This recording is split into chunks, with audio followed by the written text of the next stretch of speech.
Welcome to Studio Hockey.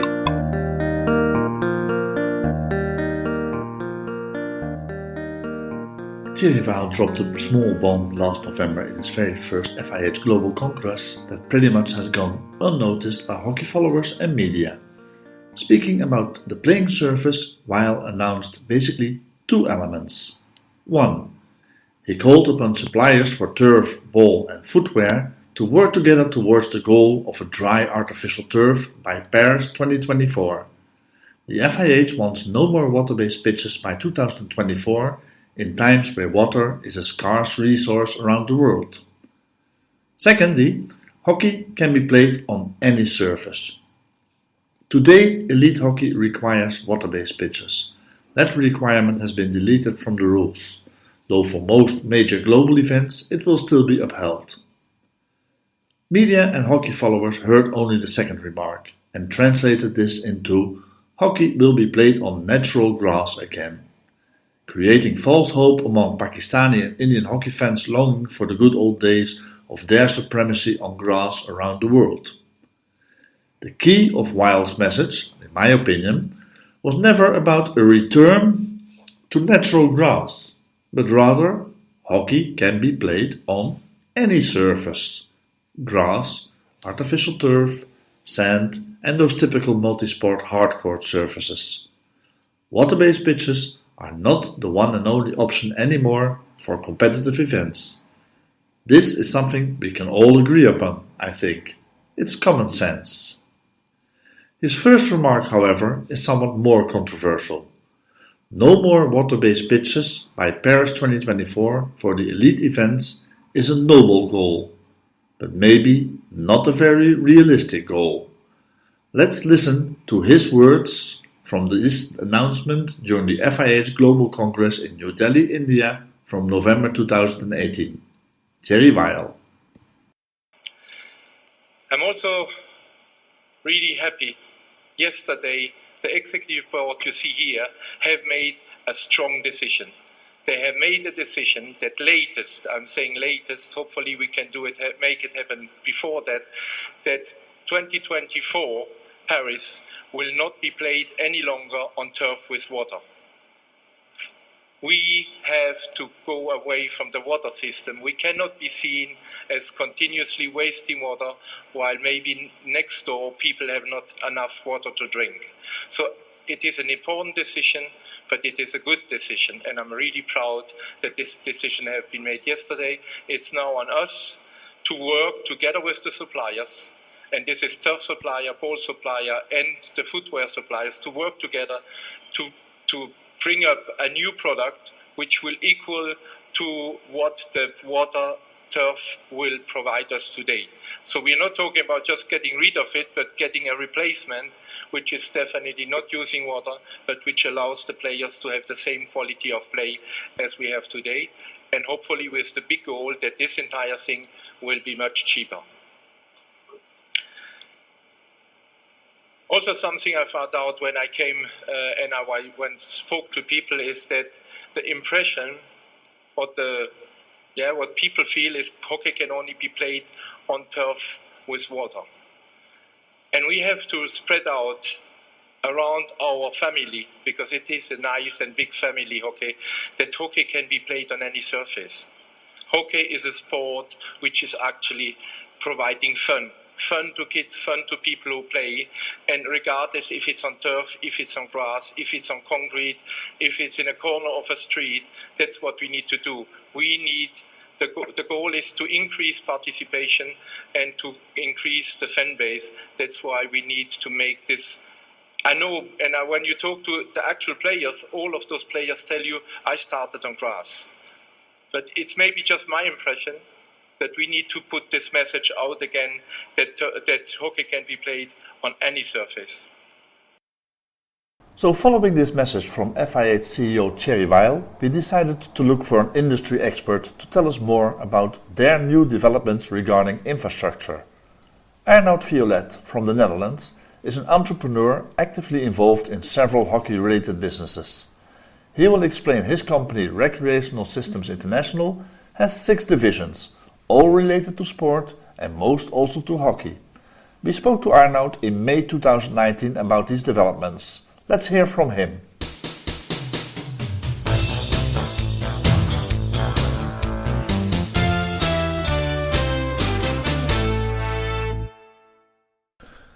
Well, hello. Today we have a special guest, and that is a Dutch hockey entrepreneur like no other, Arnoud Fiolet from Recreational Systems Europe and from the EuroTeamTurfGroup.com and from the European HockeyGroup.com, among others.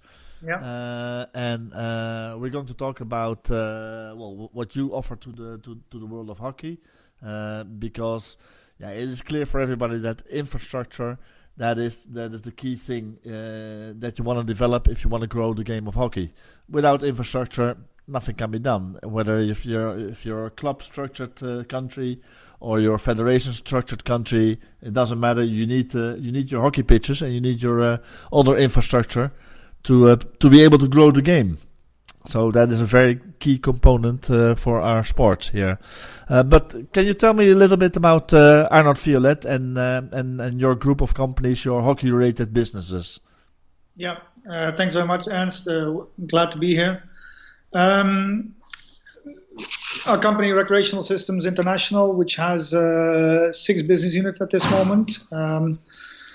One of them is focused on artificial turf and hybrid turf. One of them is focused on air domes, mostly for hockey. One of them is for Geen probleem, heb ik gewoon. One of them is for hockey materials. One of them is for base constructions and sports constructions, indoor, outdoor, for panel systems, which relate to flooring systems.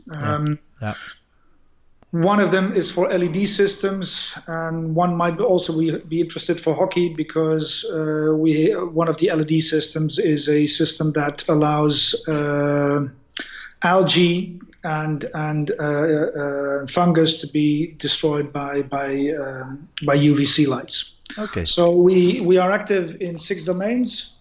And since I'm a hockey player since I was 2 years old, my father is a former international player for Holland. I live and coach and dream and play hockey wherever I can. So that's my passion. Okay, great. Well, the main topic for today that I wanted to discuss with you is that in last November's Congress from FIH in New Delhi, India, Thierry Weil, the CEO from the FIH, made a big announcement where he stated that by Paris 2024, so the Olympic Games in Paris 2024, there will be no more water-based artificial pitches. This is one of your expertises. It is something that has been received as this is a very interesting point of view. Whether you do it for environmental reasons or for financial reasons or for other reasons. I think we all agreed with the part of his message where he said hockey should be played on any surface. But the statement made that by Paris 2024 there will be no more water-based pitches seems an ambitious one. What can you tell us about that? It's definitely ambitious. Maybe some background information. I was the chairman of the European, or I created the European Synthetic Turf Organizations in 2006. So have some serious degree of knowledge on artificial turf. I remember a seminar by the FIH in 2004 where they told the industry that by 2012 artificial turf or the Olympic Games in London should be played on waterless pitches. Yeah. That is now 15 years ago. Yeah. Nothing happened, and nothing happened for a reason. And the reason was that the artificial turf market in that area was growing very fast with respect to the development of football. Yeah. Now the development of football is very big, but it has stabilized, and in 2004 it wasn't stabilized. Uh-huh.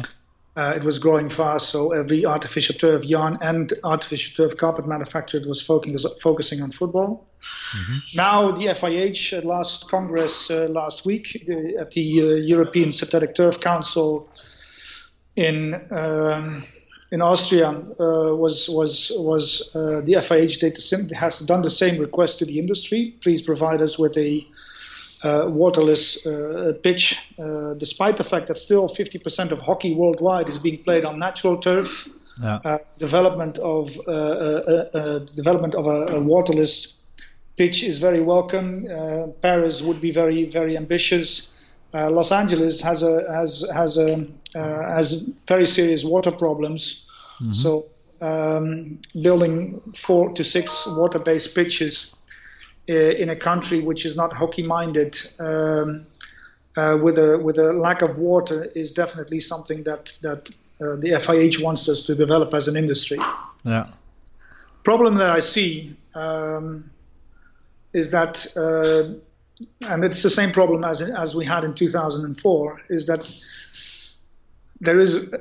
it's a relatively high-end product, because you have two elements in the product of water-based pitches, which you need to have grip, and you want to be able to make a sliding, and those are two elements which are contradictory, and they will ask a lot of development to come to a situation where you can have grip on the one hand and can slide on the other hand without usage of water. So I think there's two developments going to be made. First development going to be made is how can we reduce the water consumption instead of using 6,000 liters in 1 hour or 1 hour in 70 minutes instead of 12,000 hours. So how can we go to a consumption of 2,000 liters or 3,000 liters? Mm-hmm.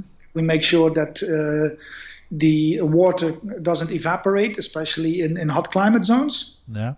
So that's one element of development, and the other area of development is the yarn side. But the question is, especially for the industry, if you look at the market, I suppose you make such a development and it costs about 30 to 40% more than a regular water-based pitch, because it's so highly technological. What at that moment is your market? Because from my personal perspective, I don't see the Western European hockey market change over from water-based pitches to this new development. No. And the question is, what is left if it's not Western Europe? What is left from a sales point of view?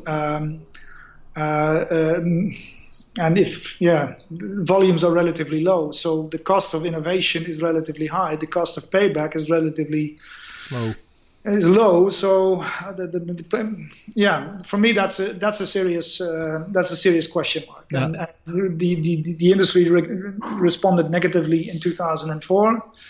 I'm sure there will be initiatives, and we will definitely be one of the people who have initiatives in the area of yarn. But our focus of development will be to reduce the consumption of water, and maybe water from bottom up instead of top down, thus allowing a better artificial turf pitch with a reduced water consumption, which can be recycled and reused and refiltered. That's probably more the way to go. Yeah, a layman's question then. If we see the development of artificial turf, it's been, like you said, it's been introduced into the world of football as well. There you see a waterless pitch, which allows for slidings to be made. Yeah. So the layman in me then says, why can't we use the same pitch for hockey? That has everything to do with the fact that hockey and football have a completely different philosophy from a development point of view. And the difference in philosophy is that when hockey artificial turf was created back in 1976 as a first official tournament in Montreal, we as hockey players we like the pitch to be as quick as can be. So the quicker the pitch, the better it is. In football, they did the alternative. They said, okay, we don't want if we create artificial turf, then we don't want it to be quicker. We need to make it as slow as natural turf. Okay. And so in 2003, when FIFA introduced the artificial turf concept, which allowed artificial turf manufacturers to come into the market or to start selling football pitches, they said they've tested all stadiums, and they said, okay, this is the ball bounce, this is the ball bounce, this is the speed of the ball roll, this is the ball roll distance, and it can't exceed natural turf. And that's a completely different philosophy, meaning that for artificial turf,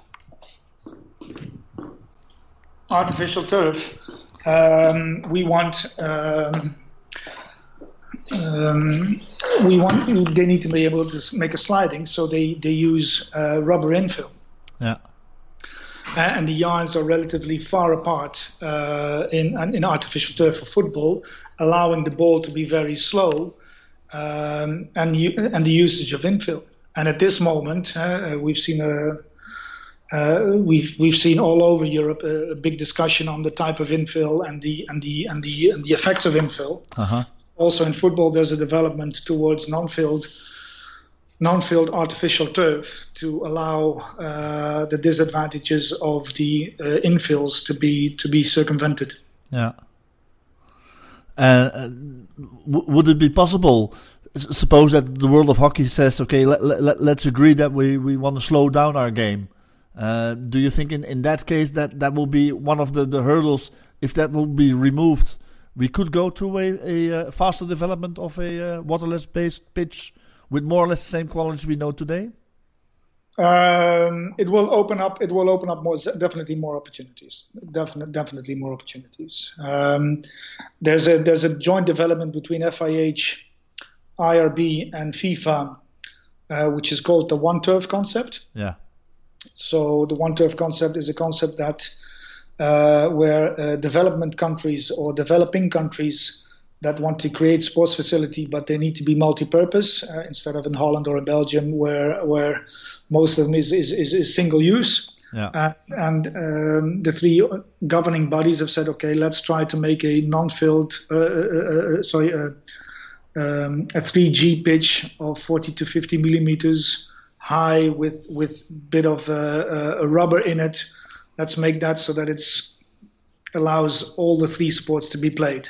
Mm-hmm. Where it's definitely the case that it's the less suitable for hockey, but it's a slower pitch, and it's more football rugby related than it is hockey related, but you can't play hockey on it. No, I understand. So then what I gather from this is, okay, let's say that we agree as a sport to go a lot slower.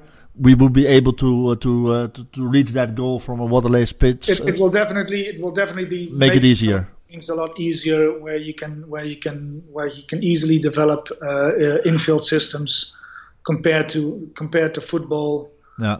To play on, to be playing on.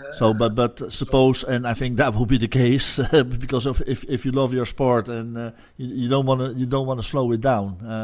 So I think the attitude of the hockey community will be no, of course not. We want our game a fast-paced game. That this is what's exciting about hockey. Yeah. So we don't want that. Do you consider this something then to be completely impossible? Or, okay, no, this is just going to take more time, or it's going to be that expensive that it's not realistic for the current market? I think from all angles, hockey needs to be quick.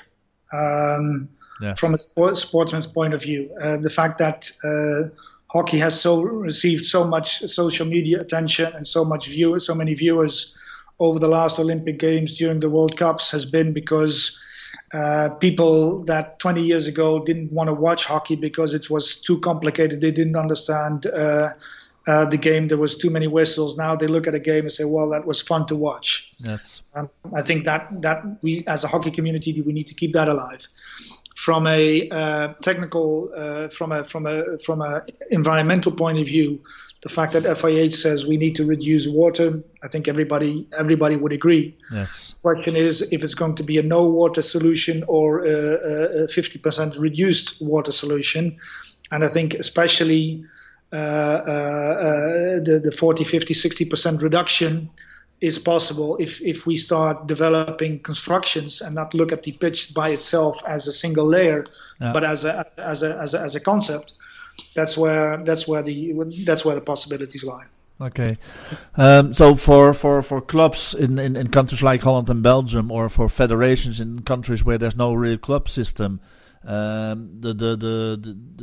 foundation of this of our game is the infrastructure, but that's also a very big investment for everybody involved. Also, what would you advise a club in Europe or a federation in Asia or in Africa? What should be their choices for the surface and the infrastructure for the game to grow there? We've been talking in general by itself. One of the developments that we are working on as Recreational Systems International is modular design pitches, modular pitches that don't require a lot of base works. At this moment, what happens in the world is that you need very severe base construction with a lot of expertise, which costs a lot of money. Yes. We've developed panel systems which allow a local community and a local club almost to build their own pitch. Okay. Be it small or be it large. Of course, you need some installation help, supervising with gluing an artificial turf pitch, but we have a do-it-yourself package for 2, 4, 600, 800, 1200, 2000 square meters types of pitches, and we are working with a lot of hockey ambassadors to make sure that that message comes across. But the cost of an artificial turf pitch, especially from a base construction point of view, is reduced significantly using a panel system which allows local people to build their own pitch. And I see that as a very serious future for hockey. Uh-huh. Maybe not on the global level, because FIH has a standard, an international and a global level, but on the standard and international level, new innovations like our base panel can help develop the sport much more easy much easier than the current state of building global pitches, making an asphalt layer, making an E-layer, making a very expensive pitch. Yeah. That's and then from the point of view where Thierry Weil also stated that we should recognize that hockey can be played on any surface throughout the world. This is a possible solution to help grow the game of hockey a lot faster than. Yeah, and semi sand-dressed pitches or sand-filled pitches with a good type of fiber allows you to play hockey. Maybe not the 3D hockey that you would want on a global level, but almost all the basics in current hockey you can learn on such a pitch. And if you compare it, FIH said it, 50% is being played on 50% of hockey population plays on natural turf. So first, synthetic turf, whether it's sand-filled or sand-dressed, is already an enormous step. And then the second step is going to global. But first, get people playing. Let them learn the techniques so that the power shift in competitiveness changes apart from the current 7 to 8 countries. Yeah. Okay. Thank you for that. Very much for your insights here. Within your group, you've got some new developments going on. Yep. Well, I suppose they're not really new, but they're new for the world of hockey, such as the domes. What can we do with those domes? We have two developments which are new to hockey. First one is the air domes, and the air dome is a solution to a problem in a number of countries where indoor and outdoor hockey is being played. Whereas the most of the governments in Europe, I would say, well, we don't want to invest in sports infrastructure because that's your own responsibility as a club. And then an air dome is a very simple and good solution which clubs put up by themselves and take down by themselves, allowing them to have indoor hockey for 3, 4, 5 months on their club, where they don't need to hire any sports halls on 5, 10, 15, 20 kilometers distance anymore. A great example is the club of SCSC, which is a first division club, Hoofdklasse in Holland. They put down our dome, and they were able to practice twice as much. Their first men's team was able to practice twice as much in the dome as compared to previous year. And the first season they did it, they became the Dutch champions. Okay, yeah. They immediately said, well, without the dome, we would not have had the practice. We wouldn't have the hours that we now had, and that's made us Dutch champions. That's one development which is good, but it's mostly located to Western Europe. But is it also, can you use the domes for outdoor hockey as well? In those climates where, certain times of the year? In Germany, there's a dome on artificial turf, allowing them to play during wintertime, because winter is much more severe there than it is in Holland. Uh-huh. But usually you don't see that. There are plans, but usually is meant for indoor hockey, and that's where we make our own sports panels, which allows to play indoor hockey on. That's the floor surface, you mean again? Huh? Surface. Yeah. So we do full concepts on that. Okay. Second development which is also extremely nice and makes a debut. We've installed 4 skill parks, hockey skill parks. Yes. Where we, on an area of 2, 3, 4, 500 square meters, depending on the location and the budget of the club, where we make 3D artificial turf, so height differences, and where we make practices, where you can practice techniques created by Robert van der Horst, former World Player of the Year. He developed all sorts of exercises, and now Club of Oranje Rood, the Club of Os, the Club of Schiedam, they have skill parks allowing technique to be trained, especially 3D technique. And are these used especially for technique training, for 3D skill training, or are they used for fun parts as well? No. It's we have different concepts. One of them is with a playing area. The one is with only with skill mats. Yes. But the purpose is to have an area where the youth can either play 2 against 2, 3 against 3, 1 against 1. But mostly the skill mats are 2 by 2, and they have they have different patterns. Different patterns to make sure that you can practice a 3D dribble or a reverse or whatever is in various exercises. Okay, good. And how do you see that as an added value for the clubs? It's okay because you need extra space for it. Well, I think youth development is key to any club. Yes. And technique development is the basis for all. I mean, good technique allows you to play the game better. So those 2 elements are already standard in what we do. Mm-hmm. Third, what we see is that in the world there are universities who don't have their own pitch, can't afford a pitch, but still want to develop sports and use this as a means to schools and universities use this as a means to practice hockey in a good way. We see it as one of the clubs use it as where they have trainings where if they put 3 teams on a pitch, the third team is going to be practicing on the technique pitch, and then they rotate. Yes. So you increase your capacity, and it's also just a lot of fun. I can imagine.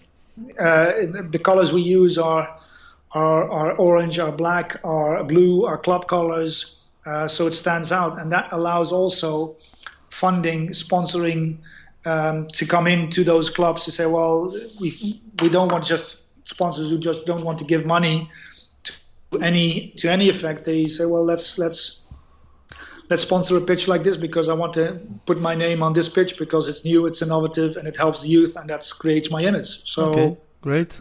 Yeah, there's different elements to it. Okay, great.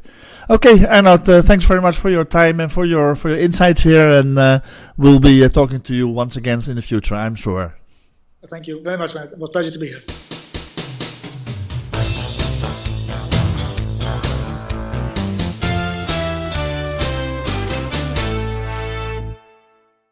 So there you have it.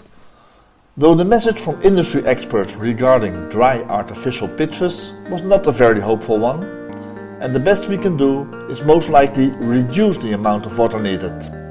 But regarding playing on any surface and other solutions to help grow the game, we did hear some more positive news.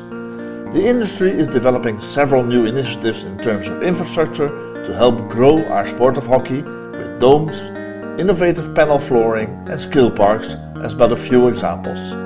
To be continued, I'm sure.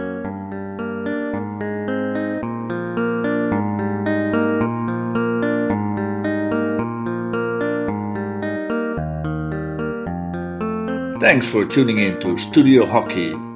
Don't forget to subscribe to our podcast, and as always, enjoy your hockey. Bye bye.